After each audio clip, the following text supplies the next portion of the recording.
Thanks for joining. I'm Reese, I'm Joe. You're listening to Poly by Nature, the podcast where you can have your cake and eat it too. Welcome back. We have a great episode today. Very much. But before we get started, make sure you like, share, subscribe. If you are on YouTube, hit that bell so you know when we post other content. So this episode is going to be about our ever-evolving relationship in poly and just where we came from and where we're at right now. So what I'm going to do is kind of go back a little bit. Okay. Talk about, I'll start like at the end of our monogamous relationship. So at some point we separated. We did. We were living in separate houses. We had other people in our lives. Correct. We were still doing the family thing. We were very much still in love with each other and still wanted to be involved with each other. Right. So with us having a monogamous mindset, we figured if we want a real relationship, then we need to officially get back together. Right. So we did. We did. And we did it in a way that we thought was right. Correct. Like it was agreement that, okay, we're going to put 100% effort into the relationship. We're both going to be devoted to each other. Mm-hmm. And then also get rid of everything in our past and right. Cut all of our friends off and just be only about each other at that point. Right. So any intimate relationships you have, I have, they have to end. Any friends of the opposite sex, those friendships now need to end. Right. Like we're back to you don't see anybody else. I don't see anyone else. We're only seeing each other at this point. Right. We were basically exclusive to each other. I'm responsible for all your needs. You're responsible for all my needs. Mm-hmm. And that wasn't fun. Failure. We failed. Not to mention, I honestly believe that we are not monogamous people. We went back to where we were before we even separated.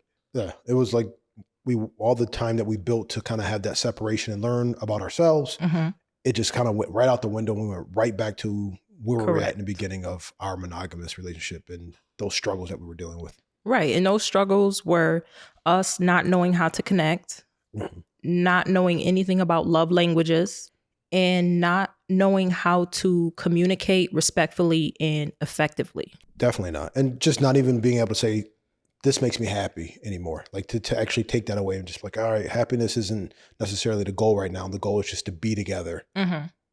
Us in this relationship, back together, trying to make it work. We were doing it the old way.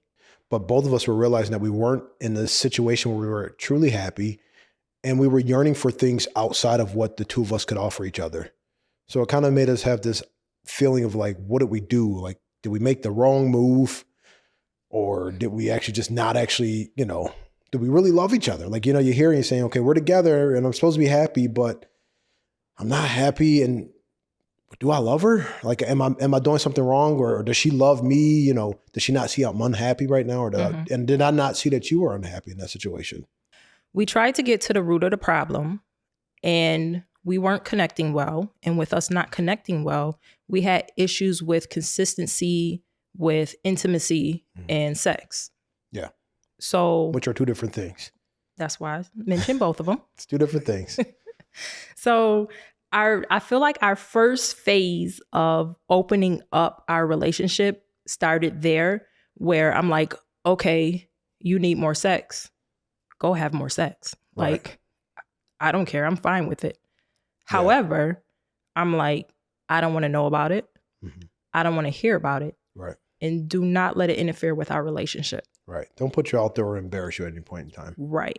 And that was, for me, it was an eye-opening experience because it was the autonomy to go out and do what I wanted to do, but it was almost like I felt guilty by doing that because it was like, well, am I actually repairing us or am I just focused on me right now?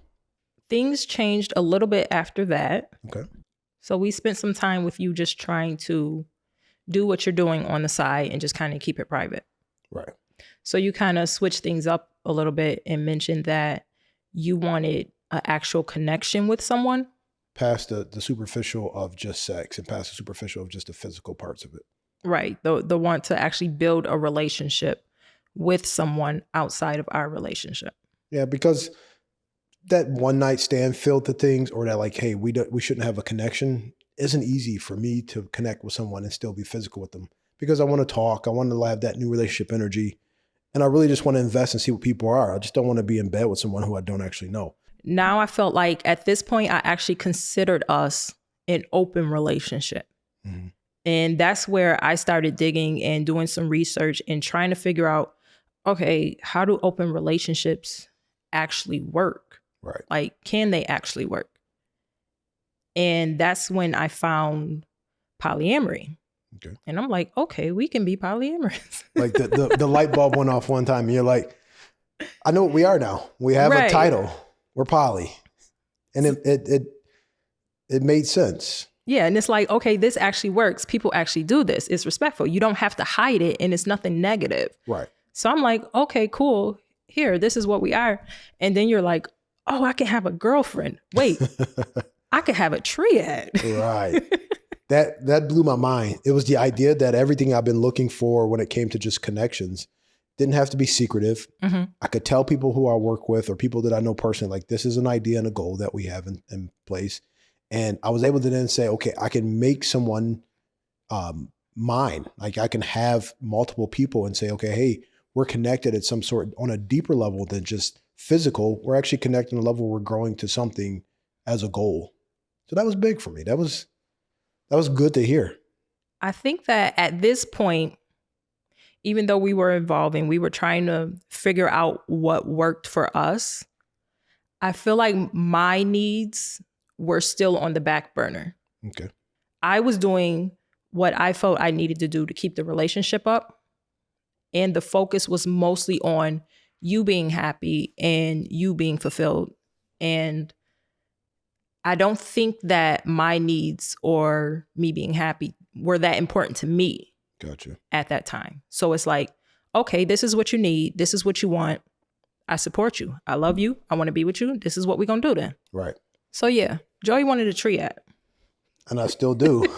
Like, the goal is still a triad without question. And, but a realistic triad that grows every day, that learns from each other every day, and that evolves. I mean, that's the whole thing of poly that I'm learning right now. The evolution is constantly evolving. There's not one thing that's going to stay steady at all points in time.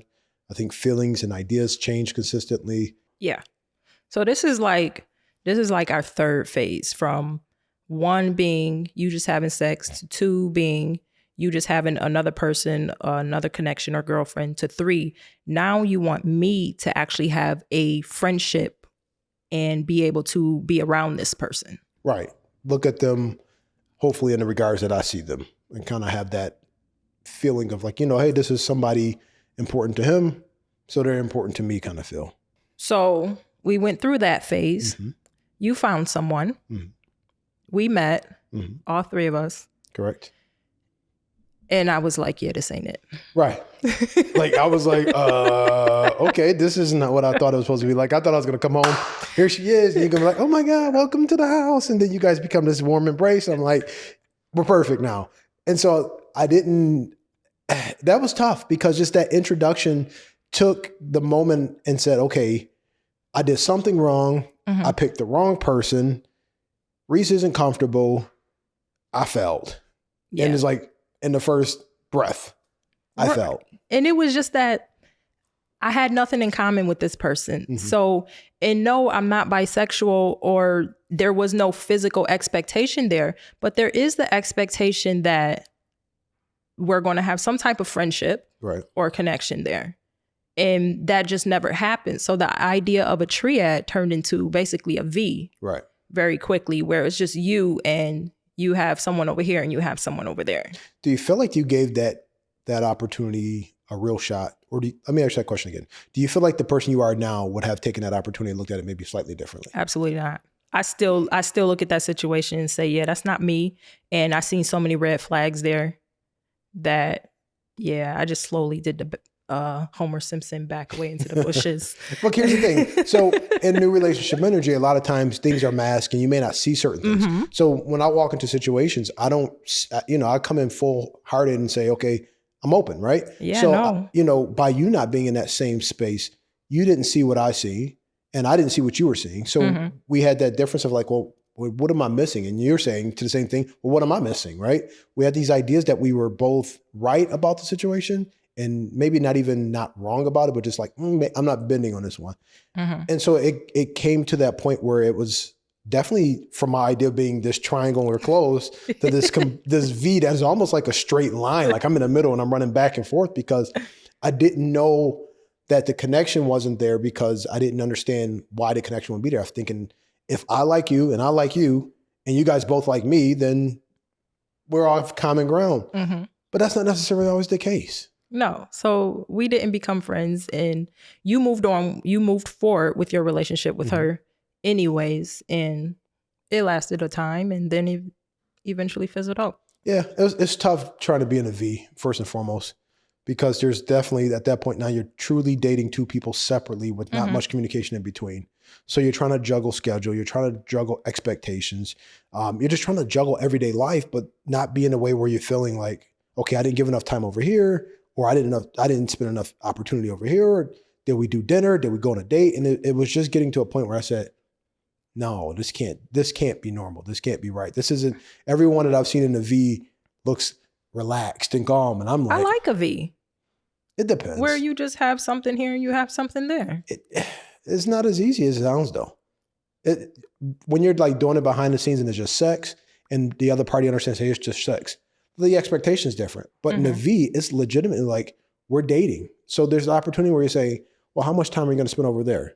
And how much time can you spend over here? If a V is supposed to be truly fair, I guess, if I'm talking real world, it's not like, it's like, 80% and 20%. V is 50-50 given to both sides, but in a way that's fluid.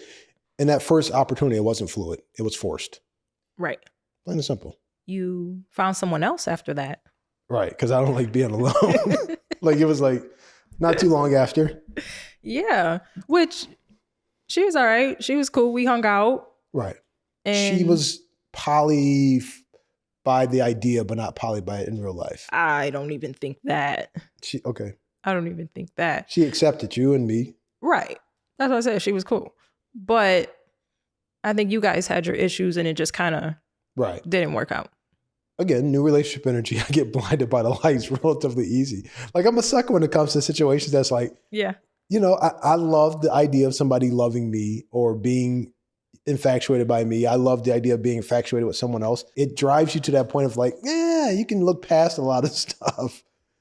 So the next phase, I believe, is where I decided I wanted to make my own friends. Mm-hmm. Because I think the women that you were attracted to weren't really people that I would initially just be like, oh, I'd love to be friends with this person, or this is the type of person I could talk to. This is the person I would connect with, or anything like that. And not to mention, I connect effortlessly with the opposite sex, not the same sex.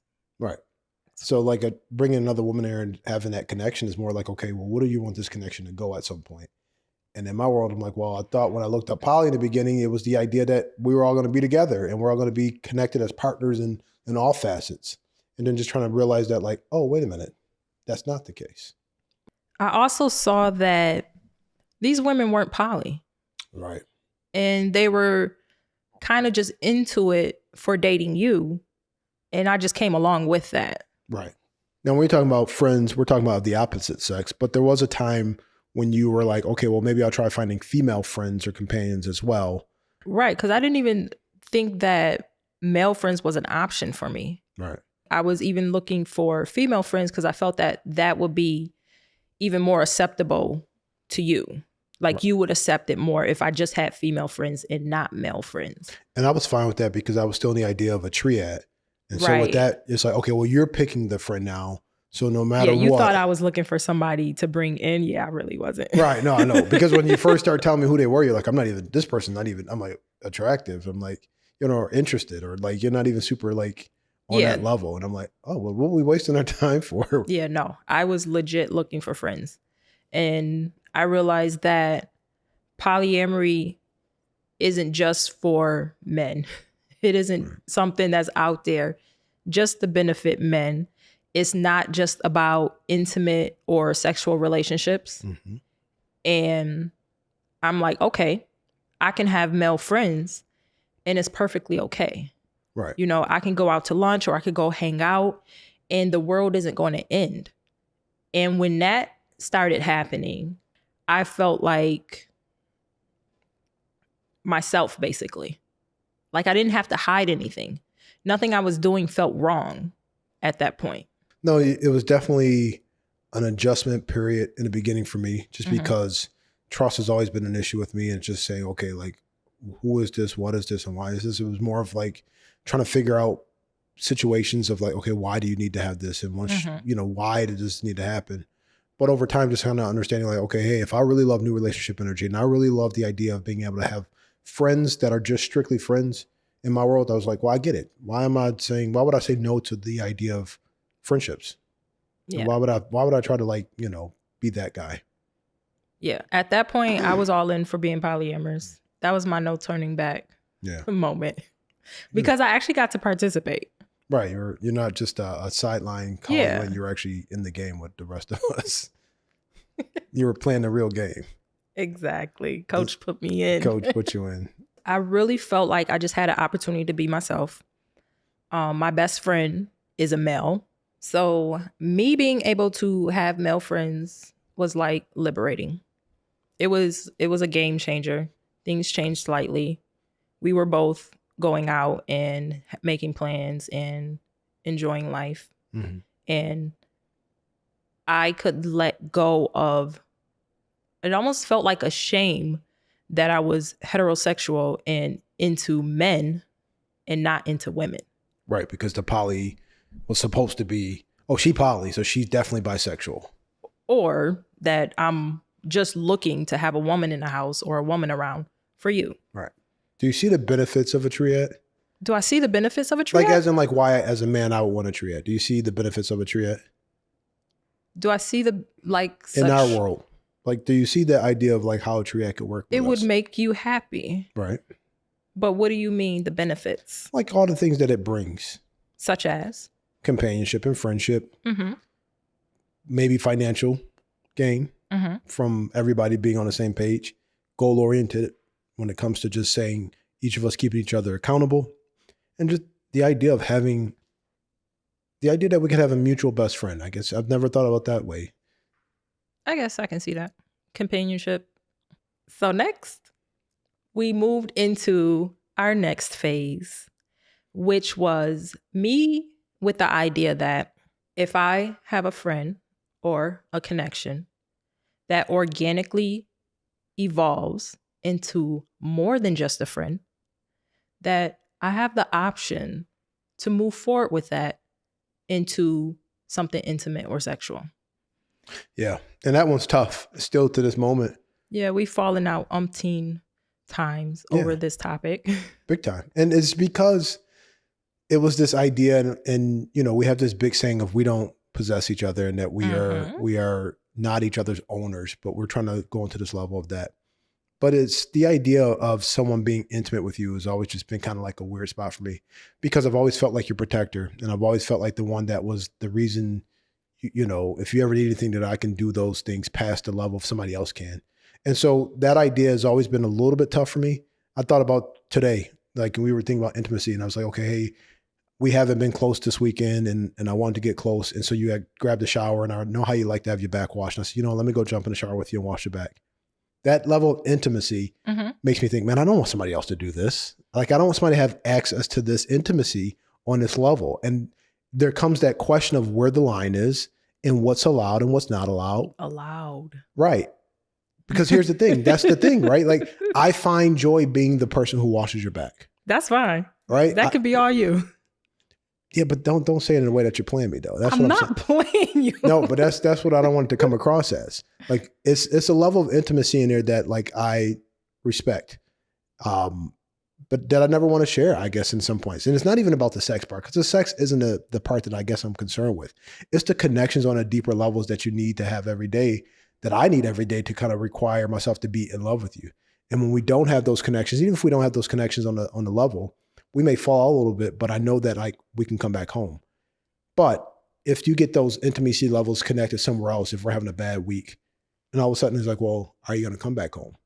Are you going to? So you're afraid that I'm going to leave? I don't necessarily think that you're going to leave. I just think that you're going to be less around. If we're having this conversation as we are now, there was a point where we were separated, and we were not together. Mm-hmm. But I called you and it was like trying to figure out where you're at because your birthday and you were at a friend's house. Mm-hmm. And when we weren't together, I just remember like, man, this day specifically should be a day that I have, that a day that, that. Why? Because it's that level that has been my day. Like your birthday has been a day we celebrate. Like, it does sound possession. My day. I get it. Definitely my day. I get that it sounds like possession, but it's me saying, hey, these are times and notes that I need to have fulfilled. Like these are things that I like to do to feel that I'm your partner. That like when those moments come, like, okay, we've had this thing that we do all the time, whatever that can be. And I'm not, those still are my things, you know what I mean? Right. And so I don't know if necessarily I feel like you have a grasp or I have a grasp on like what those things are sometimes and what things that like, okay, I'm okay with this, but I'm not okay with that. You know what I mean? Like that's not me possessing. That's just like, there's memories I want to make for the rest of my life that involves specific times, places, time. So you mean like me and you have our own rituals and routines that we have versus what I would do with someone else? Correct. Like I think that's perfectly fine. Yeah. I mean, but it's just knowing what they are. Mm-hmm. Being able to have that unspokenness of like, this should be shared only with him, or this should be only shared with her. This piece of me is sacred to only Reese, or this opportunity or this moment in time is only for Reese. And I think that's very important. Yeah. And I think that's where the struggle comes in a little bit with us, because I don't know if I have the connection or if we have the verbiage set in place that says, okay, what are those things that could to really cause a rift, or what are those things that you are okay with? Okay. You know what I mean? So I think we have some work to do then. Without question. But I guess when I think about it, it's the idea that I'll do anything for you. Whatever you decide, I support you. I go to the end of the earth and back for you. If there's something I can't do for you and somebody else can, then I support that too. So it's hard for me to say, be happy, pursue whatever relationship you want. You can go wherever you want. The sky is the limit, and I'm right there with you. And then to hear you say, well, you can go about here and I'm okay with that if you want to be with me. Right. That's as far as you're going to go. And that drove me the other day. I was thinking about it. Like, I never want to come across as a hypocrite or not a man of my word and not a man of what I actually speak. So if I'm speaking this poly life, I know there has to be a line in there that says, okay, this is where I feel like I have to stop. But being poly, I need to kind of tiptoe over it and see where that uncomfortability is. We talked about in the past episodes of the insecurities and things of that nature. And so I had to do some personal diving in there, because as a man, you're like, okay, you have security set in place for yourself. Like, man, don't put me out there looking like an idiot, and don't make me feel like less of a man. Don't emasculate me. And if I'm protecting you, I can't do that if someone else is in my way. And so those things have come up into my head. Those opportunities to grow have come up. I've talked to friends all this week. I've talked to new people about poly more, and I appreciate people hit me up about poly, but I've talked to more people about poly this week than I have in a long time. And people just kind of say, the first thing is like, so you telling me she can go and sleep with another dude right now? And at first I'm thinking, if I say that out loud, people are like, oh man, you a fool. But then now everyone's like, oh, that's respect, because that means like you guys are living your own happiness. I'm like, yeah. And it's like, you start to understand the normality of what poly is and how we were so brought up in a situation where we're like, you don't do that. Right. Mm-hmm. And so I'm trying to unlearn some things that I've learned. Right. I'm also trying to release some insecurities that I have every day, but it isn't something that happens overnight. It's just, nobody is ever good enough for you. I'm not even good enough for you. So anyone who comes in your life that could be on that level where I'm at is like, if I'm not good enough for you, they're not even on the same level of me. So they're not good enough for you. So it's that constant need of just like, I do hold you to a high standard of how I love you. I hold you to a higher standard of accessibility just in my world, because I'm like, I know God has given me you, but I know that I'm not worthy of the love that I get from you. So it's hard to think of somebody else getting that love, because it's like, wait a minute, that's my love. Wait a minute, it's your birthday, which means I'm celebrating you on your birthday. You know what I mean? It's like, it's like I want every moment because I know it sounds selfish, but it's like, man, I want those times and those moments. Even when we having disagreements, I'm like, man, I'm wasting time. Yeah, You know, I I'm feel wasting that it. way when we're not in sync. That Yeah. is just time wasted. But I felt like I had to plead my case to you when I first brought it up. And it's like, well, I'm not looking for casual sex. Right. And I'm not looking to randomly say, hey, I'll sleep with you. And it's not a free for all. And I have standards. And I have to like it's almost like presenting my case to a court or something like that. Yeah. And I don't want that. I mean, I want the freedom of us to be able to say that we have goals at the end of the day. And our true goal, I thought our true goal at the end of this, and I was just thinking about this all day. I thought our goal at the end of it was to be like in this relationship. But our end goal is just true individual happiness that leads us to be happy together. Mm-hmm. So for me to say, okay, we both have a shared goal, and for me to be blocking that goal from you isn't something I want to do. It's still me saying I'm learning every day, and I'm trying to learn as fast as God will allow me to be okay with everything that needs to happen, but also realize that I'm working on some insecurities. Right. And I'm working on just being able to tell you, hey, I'm insecure about this, or I don't feel comfortable about this. And we talked about jealousy in the past because I keep bringing up episodes that we talked about. It was the idea that I can come out and say, hey, I don't feel comfortable at the moment. But I also don't want to say like, it's not that I'm trying to get there. I'm just trying to get there. Yeah. At pace that I can go, where that doesn't feel alienated, forced, or pressured. And I feel like I've gotten a head start on dealing with a lot of my insecurities. Yeah. You know, I've dealt with jealousy and lack of confidence and comparing myself and low self-esteem and all that stuff. Like I had no choice to get to where I am right now. I had to deal with all those things. You got a few years on me. I do. Yeah. And it's like, I'm trying to drink through the big straw fast. And and some of these parts I'm drowning, you know what I mean? But it's in a way where I'm like, it's like trying to cram for a test. And you're trying to just kind of put as much in your head as you can and really kind of dive deep as fast as you can. I think that's pretty much our progression from where we said, okay, just go out and have sex, keep it quiet, to now where we're both have friends and connections and we're just trying to grow together and just have an organic flow to things. Yeah. A no pressure feel to life. Right. But really truly finding our own happiness and our happiness together and just really having a goal and knowing what that end goal is together. And neither one of us have any like serious relationships. No. Or anybody like that. So like we just have our friends. We're like poly base 101. Well, I mean, you don't have to be in an active relationship to be poly. No. So I miss having a friend though. I do.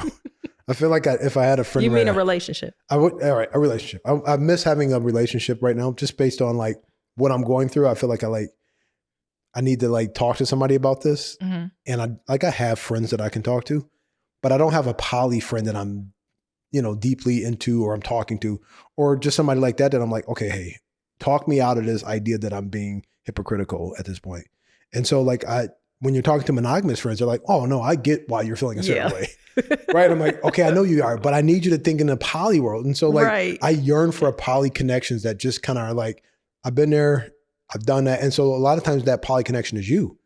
You have the 3 years of experience or 2 years experience over jealousy and insecurities and things of that nature. So, but when you and I have an issue, I can't come to you and say, mm-hmm. How did you deal with insecurity? Like I want to go to someone else. I'm like, tell me how I'm dealing with this so far. How am I doing? Without feeling like I'm, and so like in the monogamous people, they're like, bro, I get it. She wrong. She definitely wrong. And I'm like, I know, but she's not. Yeah, no, And so that's where I'm like, I'm excited about these podcasts specifically because we get to talk to people and we're now starting to learn about people and people are kind of hitting us up and saying, hey, I have some questions and I need some opportunities to kind of hear what you guys' answers are. So I know in this next coming up piece here, we're going to be talking about a couple of questions that some people have sent in. Well, we're just going to address one. We had one question. I put them on Instagram. I don't know nothing about putting questions on Instagram. Yeah. So it disappeared with the story. So I don't know who asked, right. But you can definitely, let me know on Instagram, Poly by Nature Podcast. So the question was, I think we asked what topics or questions they had, what topics they wanted to hear from us. We asked what topics in poly that you'd like us to kind of talk about, or any questions that you may have. And we got a few good questions in there, but there was a couple that stuck to the top and a couple that we've answered so far just internally here. So one was, how did we know poly was for us? Yeah. So I'll start and I'll say we didn't. Right. Everything we did, as you can hear from this episode, was trial and error and us kind of adjusting little things. I called it phases, from phase 1, 2, 3, and so on, until, you know, we kept getting it right and then kept adjusting, and we're still adjusting. Right. How I knew that I really enjoyed poly and this is it, is when I actually started participating and making friends and connections and stuff like that. And I'm like, this is me. This is who I am. I don't ever want to go back to trying to confine myself to just one person and expecting all my happiness and fulfillment to come from that one person. Right. And I guess for me, poly, I knew it was for me once we realized, like, I didn't have to be something that I wasn't. Like, I didn't have to lie. I didn't have to feel guilty about having connections. I didn't have to feel guilty about just being honest about who I was and what I wanted on a daily basis. And, you know, realizing I'm an idiot when it comes to new relationship energy, and it's okay to be goofy, and it's okay to fall hard for people up front, and, you know, have somebody behind your back and say, hey, I got you. You know, this may not work out, but if it doesn't work out, I got you. And so that's when I knew, I'm like, okay, so I can be who I am. I can be poly. I can be poly with you. Poly has allowed me to become a better man just because I'm able to say, hey, I'm insecure about something, or hey, I'm not sure about something, where I don't have to be this monogamous man who pretends that everything's okay and pretends that the happiness is there all day long and pretends that the relationships are never great. And I'm not knocking monogamy. I'm just saying, when I was a monogamous man, I was pretending a lot of happiness. I was pretending to be something that I really wasn't. And it was this single guy, or excuse me, this guy who's in a relationship with you and just trying to be that guy only and not being happy with myself. So that's how I knew poly was for me. As in poly for us, it's just, look at us. I mean, we have these disagreements, we have these blowouts, and we're still able to get back together and talk about them. We're able to talk deeper than we've ever talked before and connect on a different level.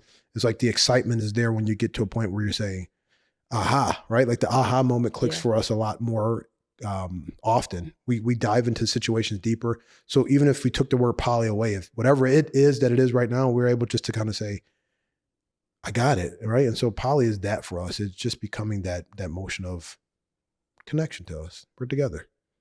I've seen so much growth in you. Yeah. Like these past, I'd say like 5 years. Like, you're such a different person. What do you like mean? you're so smart, and like your ego, like you're able to put your ego aside. I'm trying. And sometimes I don't believe it. Sometimes I'm like, oh, this is it. And then you come back around and I'm just like, surprise. Maybe one day, like, you'll bring up something, I'll be like, yeah, that's fine. And I'll be just go straight to, I'll be yeah, so that's okay. fine. Like, yeah, maybe one day. Every day I try to get better. And I've been just praying and journaling and just kind of meditating and saying, you know, every day, God, just make me a little bit better than I was yesterday. Help me understand things for knowledge. And just trying to be that man that I think I'm supposed to be, that I know I can be if I just slow down and listen. No more, no less. That's it for today. It's a great episode. I like it. Very much. I like you. I love you. Hey, thanks for listening. Be sure to like, share, and subscribe. And connect with us on social media. You can find our links in the description.